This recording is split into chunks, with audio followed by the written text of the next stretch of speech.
The eastern region of Almería is experiencing a terrible ordeal due to the devastating Los Gallardos forest fire, which has claimed the lives of at least 11 people and left 8 injured, 4 of them seriously, who have been airlifted to the Virgen del Rocío Hospital in Seville.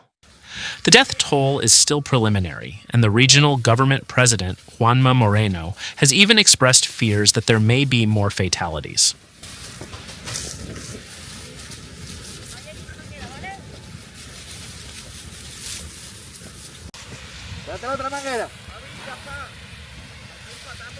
According to information provided by the Emergency Services Department, many of the dead may be foreign nationals, primarily British and Belgian, although identification of the bodies is still underway. 4 of them were traveling in a vehicle when they became trapped in the blaze. They decided to escape via a route not designated by authorities as an evacuation route.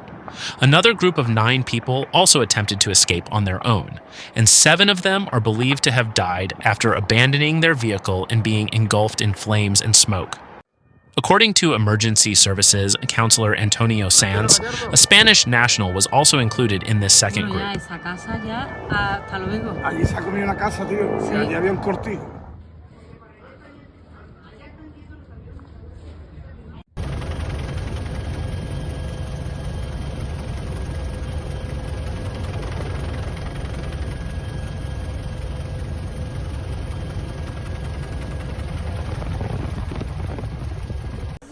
Initial investigations indicate that the victims found inside the vehicle had tried to escape the fire through a dry riverbed, which then became a death trap.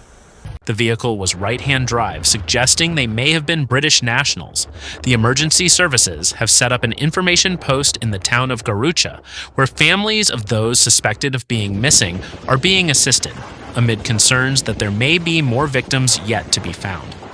Currently, 23 people remain missing, although the service has clarified that they may be residents staying in shelters who have not yet contacted their families. Until the identification of the victims is complete, the figures cannot be finalized to avoid duplication of data. The Civil Guard has asked families to provide DNA samples to help identify the remains.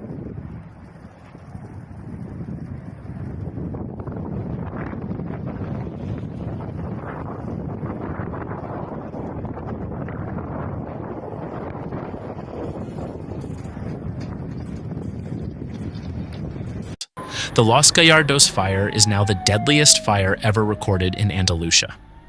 We knew it would be a difficult summer, but we never expected a fire of this magnitude, said Regional Government President Juanma Moreno on Radio Canal Sur. Moreno had traveled to the area after postponing his government's inauguration ceremony, scheduled for this morning.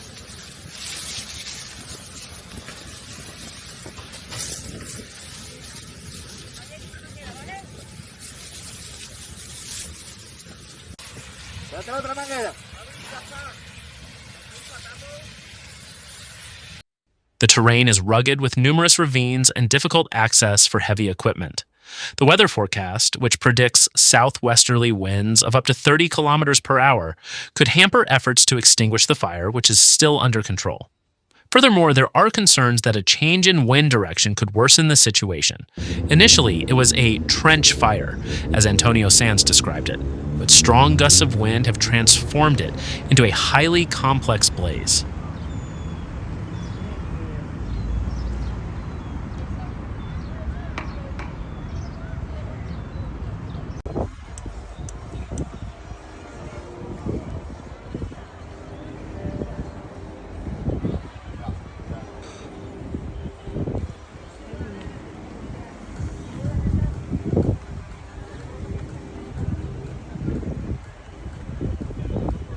The region has many homes scattered across an area with extremely dry vegetation, due to the high temperatures of recent weeks. The fire apparently started when a power pole fell, sparking a blaze that quickly spread throughout the area. A total of approximately 3,150 hectares have burned. The fire has spread very quickly, with a high rate of spread.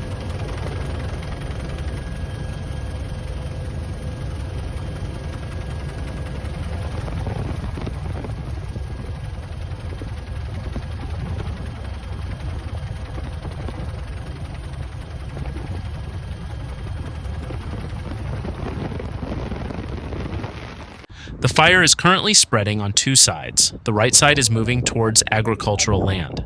The left side is the most active.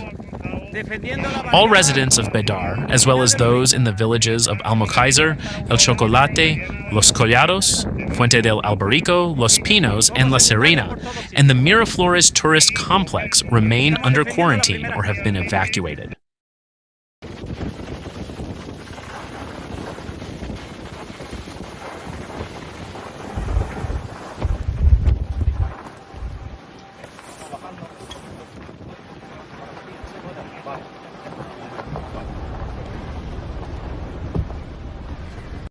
Regarding personnel deployment in the area, the emergency department reported that 464 personnel and 124 vehicles were deployed, including Infoca resources and 64 UME military personnel, along with 12 fire engines and 2 water tankers.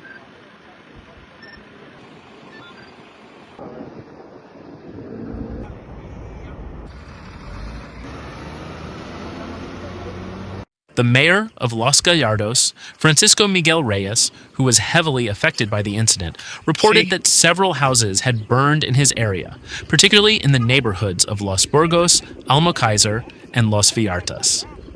400 guests of the Los Gallardos campsite, many of them British tourists renting bungalows, had to be evacuated and are currently being accommodated in a pavilion in Garrucha.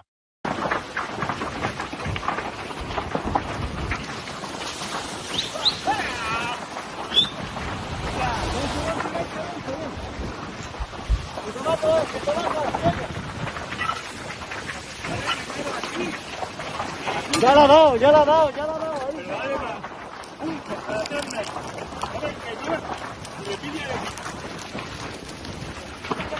In total, 600 people were evicted, with 193 resettled in prepared shelters and the remainder staying with relatives. Defense Minister Margarita Robles has stated that she is in contact with the head of the military emergency unit, who, in an initial assessment, has informed her that the situation is deteriorating, and that is why it is crucial for the population to follow the instructions given for evacuation. The evacuation of Bedar faced serious logistical complications from the start, as the main exit was blocked by fire, forcing the diversion of a large number of victims to the town of Lublin. There, nearly 100 people were sheltered and provided with supplies thanks to the solidarity shown by the city hall and local residents.